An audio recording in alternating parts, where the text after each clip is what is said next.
할렐루야. 잠시 기도합니다. 걸어가신 주님, 오늘도 주의 성전에 나와 함께 예배하는 당신의 귀한 자녀들 가운데 복되게 하시고, 오늘도 주의 복을 누리는 당신의 귀한 자녀들 되어지게 하여 주옵소서. 이 시간 함께 말씀 나눌 때 전하는 자나 듣는 자나 함께 은혜 받고 도전받는 귀한 시간 되어지기를 바라오며 예수님의 이름으로 기도드리옵나이다. 아멘. 할렐루야. 한 주가 어떻게 잘 지내셨나요? 네. 참 한 주 한 주를 지날 때마다 주의 은혜 아니면 살아갈 수 없구나라는 사실을 깨닫는 것 같습니다. 예. 우리가 교회력으로 보면 벌써 교회력 마지막 주일이 되어지는 왕 대신 그리스도 주일이라는 주일이 되고요. 우리 교회는 그 주일과 함께 추수감사 주일 예배로 우리가 함께 예배를 드리고 있습니다. 여러분, 우리 교회를 통해서 구분하고 있습니다. 예수 그리스도의 사랑을 기억하고 그 사랑을 생각하며 예배를 드리고 있죠. 이렇듯 우리의 삶을 보면 구분되어 살아가고 있습니다. 더구나 우리나라는 구분이 그래도 아직까지는 확실한 것 같습니다. 봄, 여름, 또 가을, 또 겨울을 이렇게 구분되어져서 뭐가 변하고 있구나, 뭐가 달라지고 있구나 라는 것들을 우리는 깨닫게 됩니다. 구분되는 각 계절, 그 각 계절은 그 계절마다 준비해야 할 것이 있어요. 그중 가을은 봄을 시작으로 여름까지 열심히 농사한 것을 수확하는 결실의 계절이라고 합니다.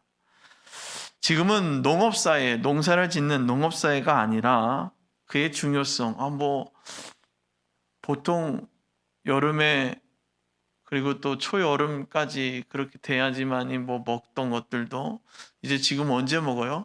겨울에 먹는 시대입니다. 그냥 구분이 없이 살아가고는 있지만 그럼에도 불구하고 우리는 우리에게 많은 그 계절이 주는 의미들을 우리는 생각해야 될 것입니다.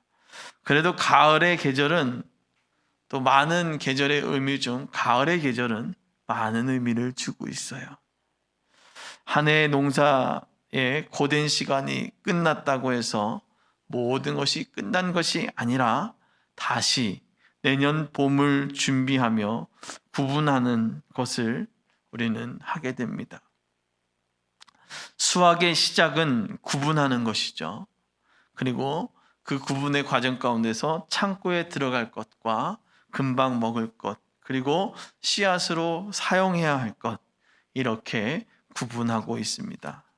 제 어린 시절의 기억을 더듬어 봐도 모든 것이 그냥 끝난 것이 아니라 또 다른 시작을 준비하는 시간이었던 것 같습니다. 들녘을 봐도 추수가 끝났다고 하지만 그 자리에는 내년을 준비하는 일들을 한창 하고 있더라는 것이죠. 우리가 어제 김장을 끝냈지 않습니까? 김장을 하고 난 다음 빨리 먹을 것과 나중 먹을 것, 그리고 저장해서 늦은 봄까지 먹을 것들을 구분하고 있습니다. 그래서 모든 순간이 또 선택의 기준을 통해 구분되는 삶을 살아가고 있다는 것이죠. 어린 시절의 삶을 보면 그 기억을 더듬어 보면 지금쯤 땅구더기를 열심히 파가지고 가을 내내 수확했던 무나 배추나 이런 것들을 땅속을 깊이 파고 깊이 판 옆에를 또 팝니다.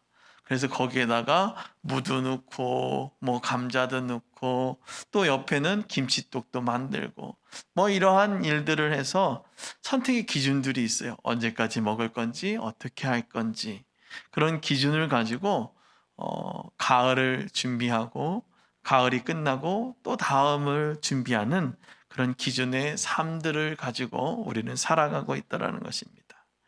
선택의 기준을 통해 우리는 구분된 삶을 살아가고 그런 삶의 여정이 기록되어진 우리는 성경 말씀을 통해 우리의 삶의 기준을 세우며 삶의 순간순간들을 선택할 수 있는 근거들을 우리는 제시받고 있습니다. 그래서 하나님의 말씀을 읽는 것이 그만큼 중요하고, 그래서 성경 말씀과 함께 살아가는 것이 가장 중요합니다. 하나님이 선택하는 방법은 간접적으로 말씀하지 않습니다. 하나님의 기준은 간접적으로 말하는 것 같지만 직접적으로 우리에게 말하고 있어요. 뭐라고 말씀하시느냐? 내가 명령한 땅으로 가라. 또 뭐라고 합니까? 내 말에 순종하라. 이렇게 대부분의 하나님의 명령은 이렇게 기록되어져 있죠. 그렇게 말씀하시고 난 다음에 생각의 중심 가운데 하나님의 원하시는 필터를 장착하고 있는지, 하나님의 말씀이 내 중심에 있는지를 확인하기도 하십니다. 무슨 일을 하든지 하나님이 원하시는 방법으로 말씀하기를 원하셨고, 모든 선택의 기준이 하나님이 원하시는 방법으로 움직이기를 원하셨습니다. 성경에 나온 인물들을 보면 하나님께 기름 부음을 받고 하나님과의 계명을 온전히 지키기 위해 힘써 노력했습니다. 여러분, 성경을 읽어보시면 그런 모습들이 보입니까? 힘써 지켰던 그 모습들. 이렇게 지키기 위해 그의 생각의 필터에 분명하게 있었던 것이 무엇입니까? 하나님의 약속입니다. 따라합니다. 하나님의 약속이 분명하게 내장되어 있어야 한다. 어디에요? 내 기억 속에, 내 마음 속에, 내 행위 속에. 무엇이요? 하나님의 계명이 온전히 기억되어져 있어야 하는 것입니다. 이렇게 지키기 위해 그의 생각의 필터에 하나님의 약속이 분명하게 있어야 하고요. 그리고 그래서 내가 누구인가 하는 분명한 기준을 세워야 하는 것입니다. 그래서 그 분명한 기준이 세워져 있는데 그 기준이 어떻게 세워져야 되는가? 하나님이 나와 더불어 영원한 언약을 세우신 것을 잊지 않는 것입니다. 누구와 함께 더불어요? 따라합니다. 하나님과 더불어 영원한 언약을 세우신 것을 잊지 말아야 한다. 아멘. 우리가 하나님과 더불어 세워진 그 영원한 언약을 잊지 말고 살아가시길 주님이 부탁을 드립니다. 하나님과 맺은 언약을 잊지 않고 내가 할 수 있는 선택이 있음에도 불구하고, 중요한 얘기죠. 내가 할 수 있는 선택이 분명히 있음에도 불구하고 언약의 말씀대로 순종한 성경의 인물들. 저는 많은 성경의 인물들이 그렇게 그런 일들을 했지만, 저는 오늘 여러분과 다윗의 이야기를 잠깐 해보려고 합니다. 다윗은 하나님께 기름 부었습니다. 그런데 그 기름 붓는 과정 가운데서도요, 형들과 차별되어지게, 구분되어지게 됐어요. 형들은 먼저 막 있어서 사무엘이 와서 머리에다가 기름을 부으려고 했지만, 하나님의 기름을 부으려고 했지만 하나님이 원치 않았어요. 니네 아들이 다냐? 라고 했을 때, 저기 들에서 양치는 놈 하나 있는데, 그래? 하나님이 보라 하니 봐야 되겠다라는 거죠. 데려오라고 하고 그의 모습을 봤을 때 하나님이 기름 부음을 허락되었어. 그 기름 부음을 받은 다윗은 사울을 죽일 수 있는 충분한 기회가 있었어요.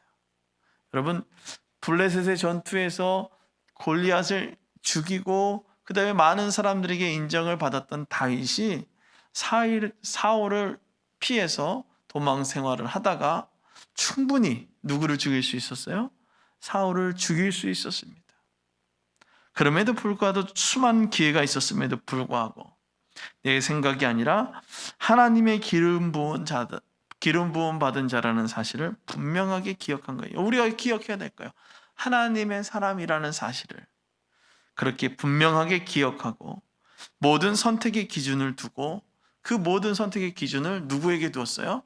하나님께 두고 하나님의 방법대로 움직였다라는 것입니다. 하나님과 더불어 세운 언약이 세워지고 모든 만사가 구비되고 견고하게 하실 그 하나님, 모든 구원과 나의 모든 소원을 다 이루시는 그 하나님의 약속을 잊지 않고 순종하는 신앙인의 모습이 우리 가운데 있어야 하는 것입니다. 어떤 모습이요? 순종의 모습입니다. 우리 옆에 있는 분하고 이렇게 고백합시다. 순종의 모습이 당신에게 있기를 축복합니다. 순종의 모습이 여러분 가운데 있기를 주님의 축복합니다. 이렇게 순종하고 나의 욕심을 멈출 수 있는 것은 우리의 관심과 목적이 하나님 뜻 위에, 하나님을 뜻을 위해서라는 것이에요. 누구 위에요? 하나님의 뜻 위에. 하나님의 영광을 위한 관심이 내게 있어야 된다라는 거예요. 그래야 내가 멈출 수 있다라는 것입니다. 오늘 읽은 요한복음 18장 33절부터 37절의 말씀을 보면 오늘 빌라도의 관심, 그리고 예수님의 관심, 또 유대인의 관심이 이렇게 구분되어져 있는 모습을 보게 됩니다. 오늘 성경 말씀 여러분 다 같이 읽었죠? 어떻게 보이십니까? 여러분들은 자신의 욕심에 관한 관심이 있는 사람과 하나님의 영광을 위해 있는 예수님의 모습. 자, 빌라도와 유대인들은 누구에게 관심이 있었어요? 자기의 욕심에 관심이 있었습니다. 그러나 예수님은 항상 계속해서 누구의 영광을 위해라고 합니까? 하나님의 영광을 위해서입니다. 유대인의 관심은 어떻게 해서든 예수를 죽여야겠다는 생각뿐이었어요. 왜 그랬을까요? 큰 모습에, 궁극적인 모습에 봐서는 누구의 영광을 위해서 움직였던 것입니까? 그들의 생각은 자신들의 욕심이었지만 그들의 욕심까지도 사용하신 하나님의 모습을 볼 수 있게 되어지는 것이죠. 그럼에도 불구하고 유대인들의 관심은 자신들이 가지고 있었던 욕심에 있었습니다. 요한복음 18장 31절 말씀을 보면 빌라도가 이르되 너희가 그를 데려다가 너희 법대로 재판하라 라고 얘기합니다. 그렇죠? 유대인끼리 니들끼리 한번 해봐 라고 얘기하는데 유대인들이 다시금 얘기합니다. 유대인들이 이르되 우리에게는 사람을 죽이는 권한이 없나이다. 맞죠? 사람의 죽일 수 있는 권한은 누구에게 있습니까? 하나님께 있습니다. 많은 얘기를 한 것 같죠. 그러나 누구의 욕심이 철저히 드러나 있습니까? 사람의 욕심이 철저히 드러나 있다는 것입니다. 빌라도는 이들의 관심이 유대인 예수를 죽이는 것에 있는데 왜 그랬을까라는 고민이 들어져요.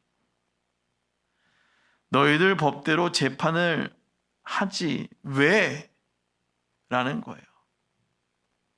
왜냐하면 그때에 로마가 이스라엘 유대를 점령하고 있지만 그럼에도 불구하고 유대의 대제사장들과 서기관들의 그 권한들을 많이 존중했어요. 그래서 너희들 모습대로 움직여도 돼요. 반란만 일으키지 아니하면.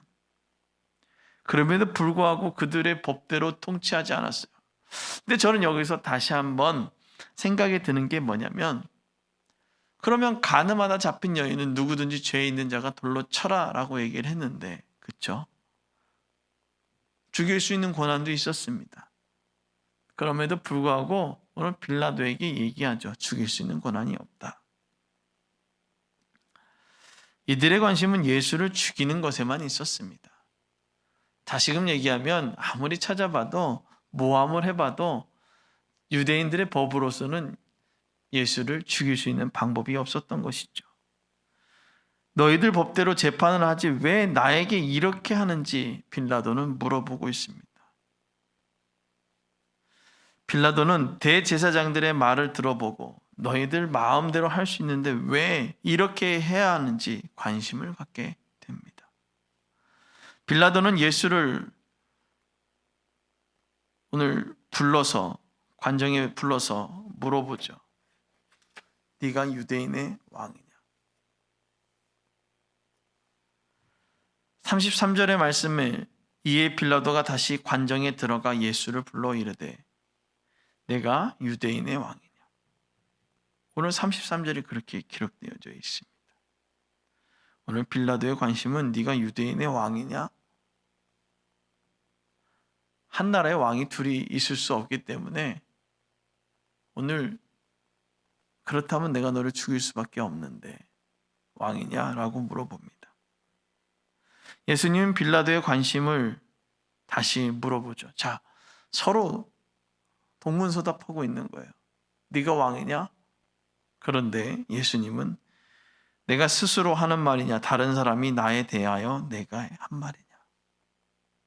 너는 나를 뭐라고 생각하느냐라고 물어보는데 그 말을 돌려서 얘기하는 거죠. 너는 스스로 하는 말이냐, 다른 사람이 들어서 한 말이냐. 예수님의 질문에 바로 답하지 못하고 다시 물어봅니다. 내가 유대인이냐? 내 나라 사람과 대제사장이 내게 넘겼으니라고 얘기하는 거예요. 야, 네가 유대인인데 왜 유대인을 나에게 넘겨서 죽여달라고 하느냐라고 물어보는 거예요. 왜 그랬느냐? 분명한 목적과 구분을 통해 이 땅에 온 이유, 그것에 대해서 오늘 우리에게 얘기하고 있는 것이죠.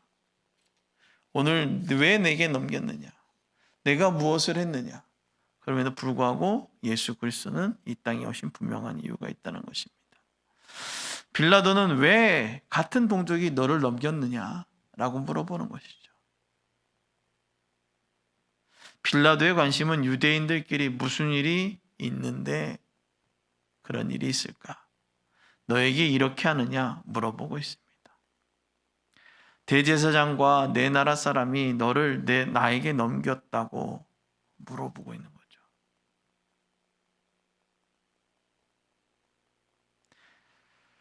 빌라도는 유대 땅, 유대 민족의 문제인가 하는 관심에 있었습니다. 그러나 예수님의 관심은 땅에 있는 것이 아니라 어디에 있었습니까? 하늘에 있었습니다. 이 세상에 속한 것이 아니라 만일 내 나라가 이 세상에 속한 것이었더라면 내 종들이 싸워 나로 유대인들에게 넘기지 않게 하였으리라. 이제 내 나라는 여기에 속한 것이 아니라 분명한 구분을 짓고 있습니다. 여러분들의 신앙의 모습에서도 이러한 분명한 구분의 모습이 있기를 주님의 이름으로 축원합니다. 예수님의 관심, 그리고 유대인들의 관심, 빌라도의 관심은 전혀 다른 것에 있었습니다. 다 구별되어져 있었죠. 이러한 말을 듣고 빌라도는 내가 왕이냐라고 물어보고, 예수님은 내 말과 같이 내가 왕이니라, 내가 이를 위하여 태어났으며 이를 위하여 세상에 왔나니 곧 진리에 대하여 증언함이로다. 예수님은 분명한 관심이 진리에 대하여 증언하는 것이라고, 그렇게 증언하는 삶이라고 말하고 있습니다. 우리의 삶은 어디에 있습니까? 무엇을 하는 삶을 살아가고 있습니까? 진리에 속한 자는 내 음성을 듣느니라 말씀하셨죠.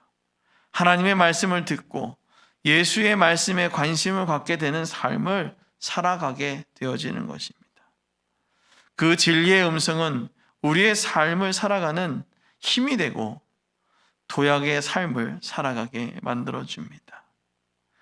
진리의 음성이 유대인들에게 전해졌음에도 불구하고 그들의 삶은 구분되지 않았습니다.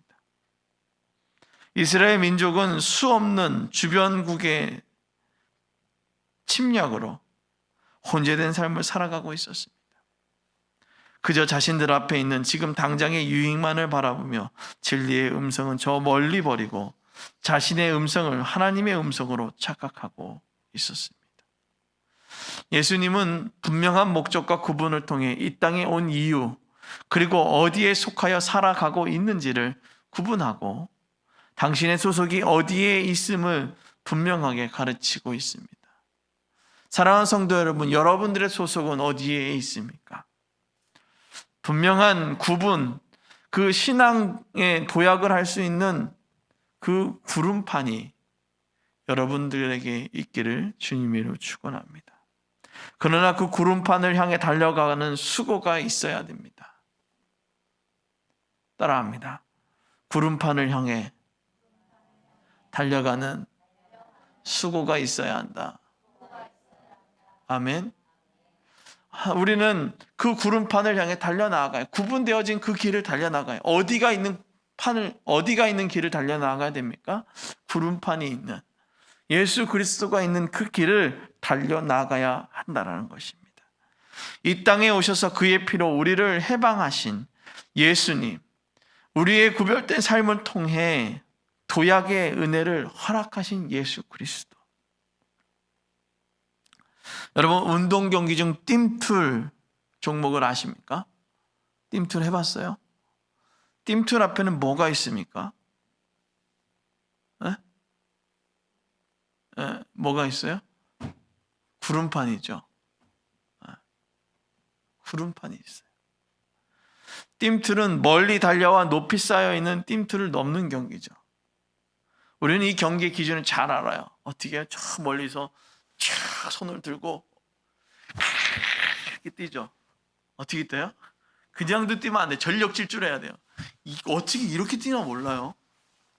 그래서 어떻게 해요? 저기 앞에 구름판이 보이면 땅 치죠. 그렇게 하면 어떻게 해요? 빵 날아가요.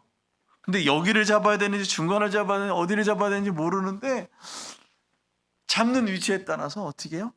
구름판을 잘 구르면 자연스럽게 넘어가게 되어지더라는 것입니다.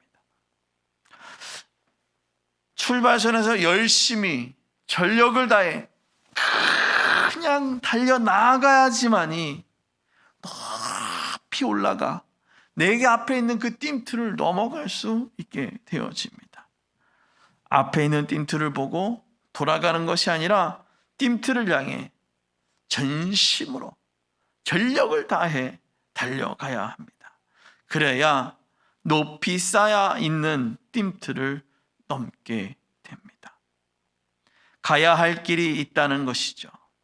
뛰어야 할 그 길이 있기에 우리는 그 길을 달려가는 그 구름판을 밟게 되어지는 것입니다. 여러분, 어느 길을 달려가고 계십니까? 여러분들의 길이 구분되어져 있습니다. 우리에게 띵틀이 되어주시는 그 구름판이 되어주시는 예수 그리스도가 있는 그 길을 향해 달려나가길 바랍니다. 같은 구름판 앞에 높이가 다른 띵틀을 놓고 경기가 진행되어지는 띵틀 경기. 처음부터 그렇게 높이 뛰는 것은 아닙니다. 처음 있는데 아무리 구름판이 있다고 하더라도 그렇게 높이 올라갈 수는 없습니다. 열심히 달리기도 해야 되고요. 그래서 그 달리기를 통해서 내 다리에 근육도 있어야 하고요. 구름판을 구르는 연습도 해야 높이 도약을 하게 됩니다. 예수님 또한 하나님의 계획 가운데 낮고 낮은 땅 베들레헴, 그 땅에 태어나 처음부터 그렇게 움직이신 것이 아니라 모든 것을 내어주고 오직 하나님만을 높이기 위해 구별된 삶을 살아내셨습니다. 수많은 인내와 수많은 결단을 통해 우리를 구원하신 그리스도의 사랑을 기억하며 우리는 인내의 삶을 살아가야 할 것입니다. 예수님은 빌라도에게 내 나라가 이 세상에 속한 것이었다면 내 종들이 싸워 나로 유대인들에게 넘겨지지 않게 하였으리라. 이제 내 나라는 여기에 속한 것이 아니라고 말합니다. 오늘 예수님이 잡히기 전, 가롯 유다를 통해서 자신이 잡히기 전 어떻게 돼요? 어떤 일이 있었어요? 그의 제자들과 함께 싸울 수 있는 일이 있었어요. 그럼에도 불구하고 예수님은 멈추라고 했고 같이 가자라고 했고 그래서 빌라도 앞까지 간 거예요. 충분히 할 수 있었음에도 불구하고 참고 인내하신 그리스도의 사랑, 우리를 죄에서 자유하게 하며 그 진리의 말씀을 진리의 음성으로 우리에게 이끌게 하셨습니다. 사랑하는 성도 여러분, 우리는 주 안에 형제 자매라고 말합니다. 그런데 그 형제고 자매 가운데 참 많은 구분을 하고 있습니다. 꼭 이런 것만 구분을 짓고 있다라는 것입니다. 그리스도의 자녀의 삶을 살아가는 것을 구분하는 것이 아니라 나의 욕심에만 그렇게 구분을 짓고 있더라는 거예요. 너는 내 사람, 너는 네 사람. 그 욕심에 구분 짓는 삶이 아니라 성숙된 그리스도인의 삶을 살아가는 구분된 삶을 살아가기 위해 인내의 삶을 온전히 살아가야 할 것입니다.